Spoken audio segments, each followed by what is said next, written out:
Día 17 de mayo, el siervo de Dios Andrés de la Encarnación. A pesar de las exiguas noticias que de este siervo de Dios han llegado hasta nosotros, sabemos que nació en el pequeño pueblo de Quintanas Rubias de Arriba, perteneciente al partido judicial de Burgo de Osma, y a su diócesis en la provincia de Soria. La partida de su bautismo no consigna el día de su nacimiento, aunque positivamente se sabe que nació el 28 de noviembre de 1716, imponiéndole en la pila bautismal el nombre de Andrés. Fueron sus padres Juan de Fresno Martínez y Magdalena Macrón. Dada la cristiandad de sus padres y las sanas costumbres de su pueblo natal, la más acendrada piedad le fue infundida en su alma. De sus años infantiles no existe noticia alguna, por lo que se ignora dónde hiciera sus primeros estudios. El bueno de Andrés vivió desde sus más tiernos años vigilante para no perder la inocencia bautismal, la que aseguran diversos testigos haberla conservado todos los días de su vida. Pronto conoció todo el veneno que el mundo encierra, y no haciéndose sordo al llamamiento divino, en sus años juveniles, se guareció en el seguro asilo de la religión, eligiendo la Orden de la Virgen del Carmen para vivir la vida verdadera que es la que lleva al cielo. La Reforma teresiana fundó en el Burgo de Osma su convento en 1589, y desde entonces hasta los días del joven Andrés de Fresno, en toda la región del Alto Duero, los carmelitas descalzos eran muy celebrados por su virtud, retiro y mortificación. Este método de vida santa llegó a oídos de Andrés, y como estaba muy en armonía con sus inclinaciones, le indujeron a solicitar el hábito de la Virgen del Carmen para así huir del mundo seductor.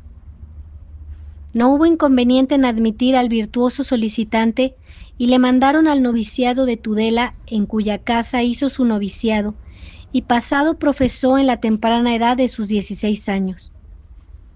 El 1 de enero de 1733, con el nombre de Andrés de la Encarnación.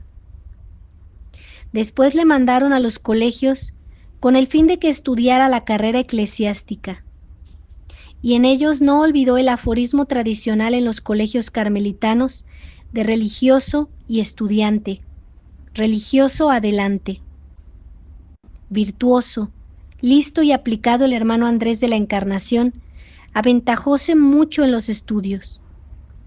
De inteligencia perspicaz y profunda, dirigida por un admirable buen juicio, y por un carácter muy ponderado y poco emotivo, dio un rendimiento de óptimos frutos.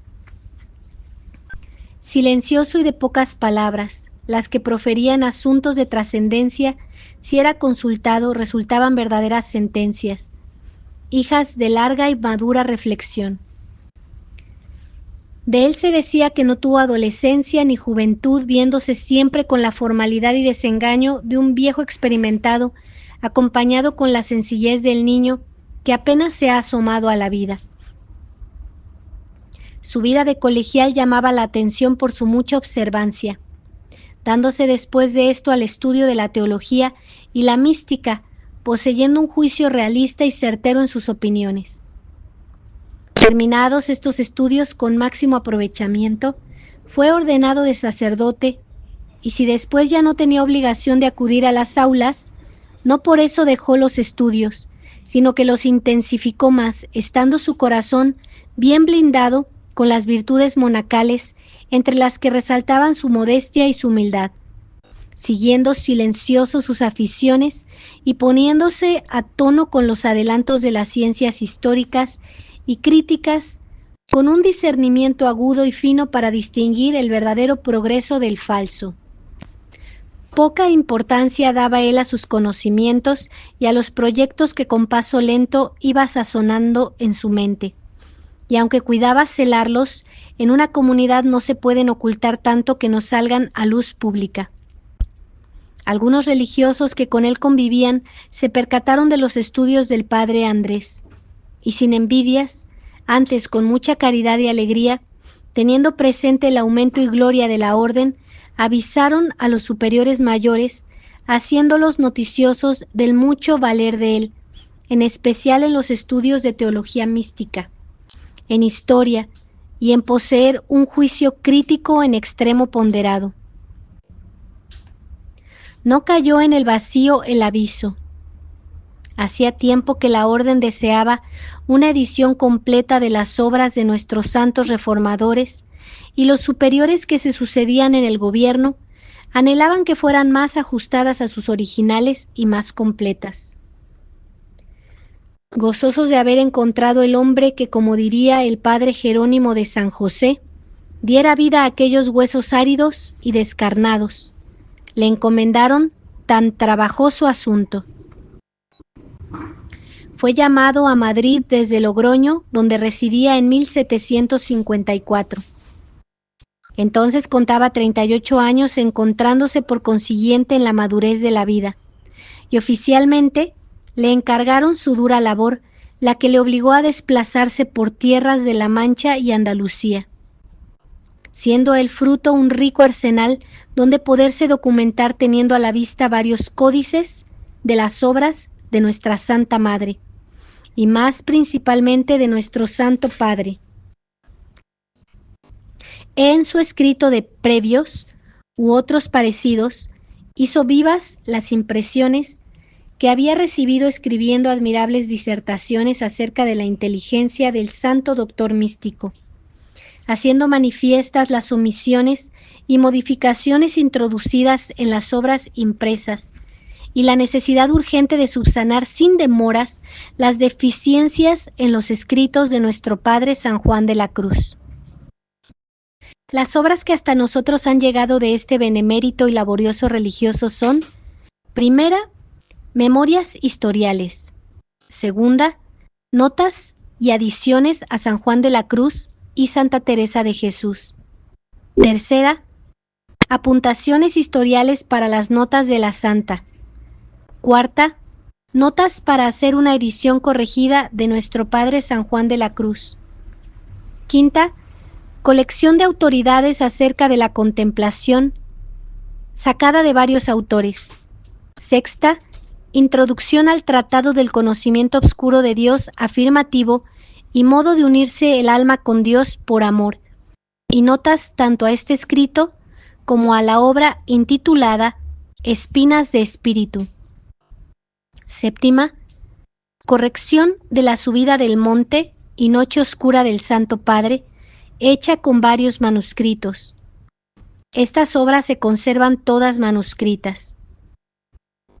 El padre Gerardo de San Juan de la Cruz dice del padre Andrés: fue este religioso hombre de inocentes costumbres, muy dado a la oración, perpetuo guardador del silencio y del retiro, y observador tenaz hasta su muerte de las costumbres y mortificaciones que aprendió en el noviciado. Todo esto nos dicen de él sus contemporáneos, pero mucho más nos dicen en favor de su heroica virtud los papeles que nos ha dejado. Ellos son testigos mudos, pero elocuentes, que estarán siempre diciendo a las generaciones futuras que el padre Fray Andrés de la Encarnación fue un hombre obediente y sumiso, paciente y magnánimo para sufrir las contradicciones. Un hombre, en fin, que amó ser humilde y que prefirió practicar la virtud a ser tenido por sabio.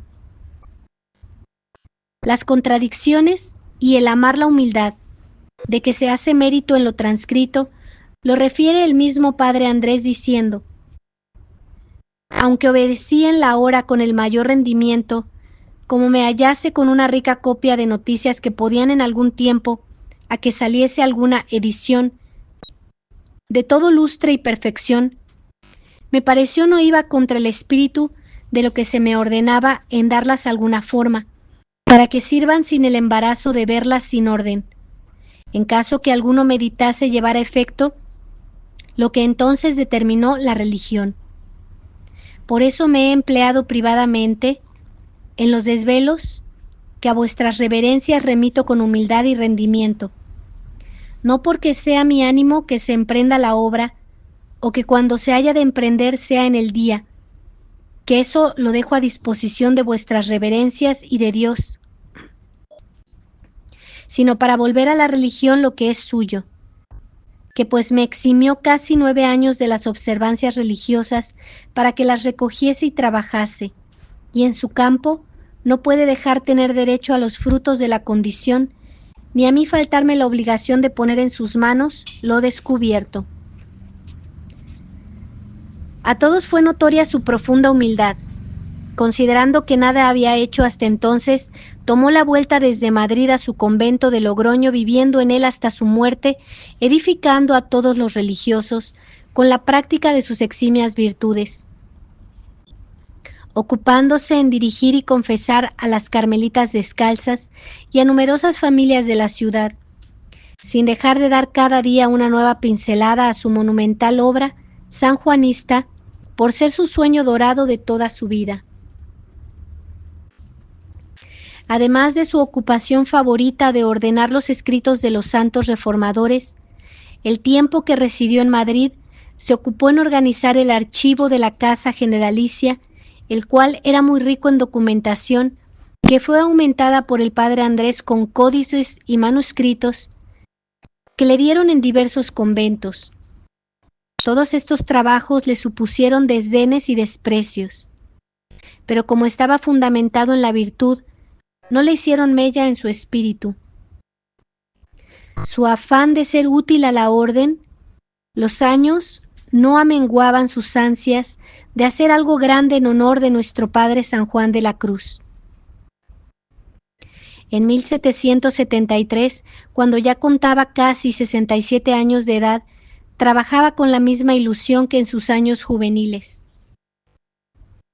Del Archivo General de la Orden había sacado y llevado consigo algunos manuscritos relativos a las obras de nuestra Santa Madre, y haciendo constar que ya los había devuelto, dice: resérvenme los 2 que tienen las notas FFGG, que pienso poner en alguna forma mejor, dándome Dios vida, y al fin de ellas, si Dios me da lugar, dejaré encargado que los lleven al archivo o lo practicaré yo en acabando la coordinación. Estos manuscritos trataban el primero de notas historiales para las cartas de la Santa y el segundo de autoridades acerca de la contemplación, en orden a ilustrar las obras del Santo Doctor. Como colofón a todo lo que hemos dicho de este santo carmelita, descalzo, transcribimos lo que de él dice el libro de difuntos del convento de Logroño.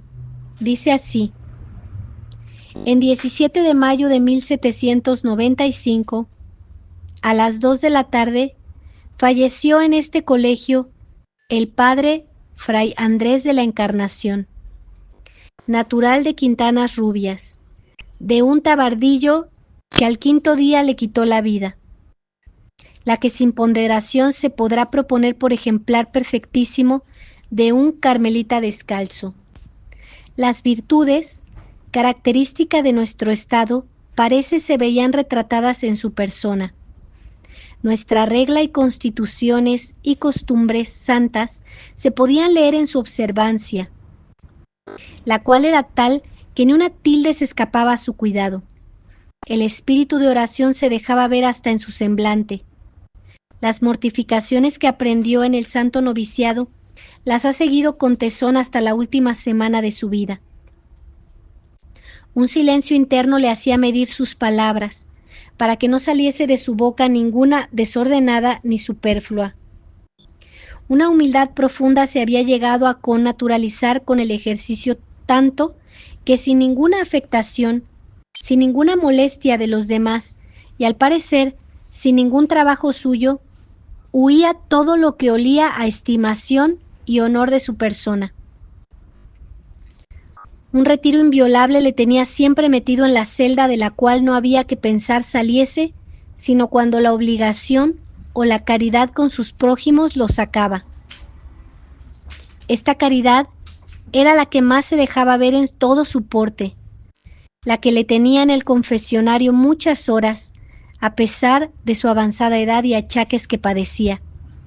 la que hará muy sensible su muerte a infinitas personas que se valían de su dirección, la que dará materia de llanto a muchas religiosas, cuyo confesor ordinario era hacía ya 12 años, que echarán de menos sus instrucciones.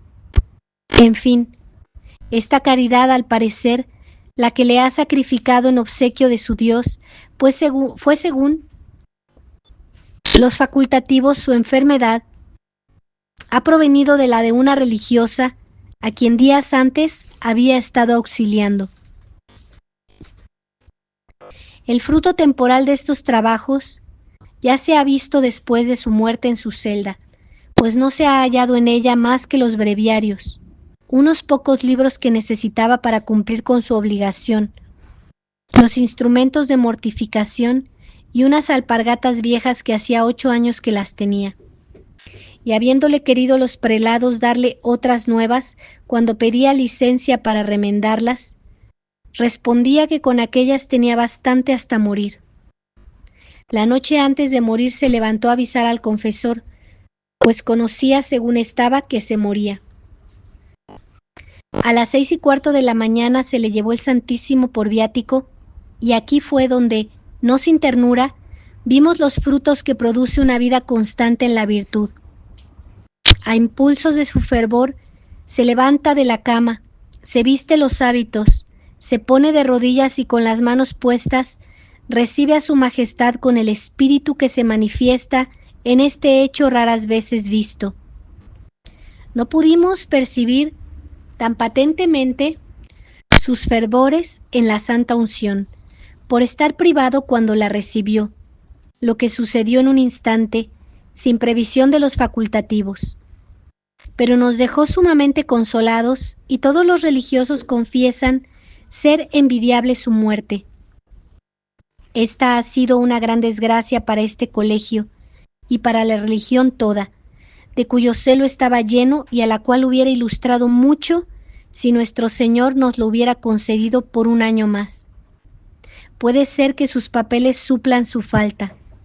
Fue prelado en Balmaceda, Lerma y Marquina. Era profeso de Corella. Fue de Tudela. Tenía de edad 79 años. De religión 63. Está enterrado en la capilla de Nuestra Santísima Madre del Carmen, en la sepultura número 19. Requiescat in pace. Siervo de Dios Andrés de la Encarnación, rogad por nosotros. Siervo de Dios Andrés de la Encarnación, rogad por nosotros.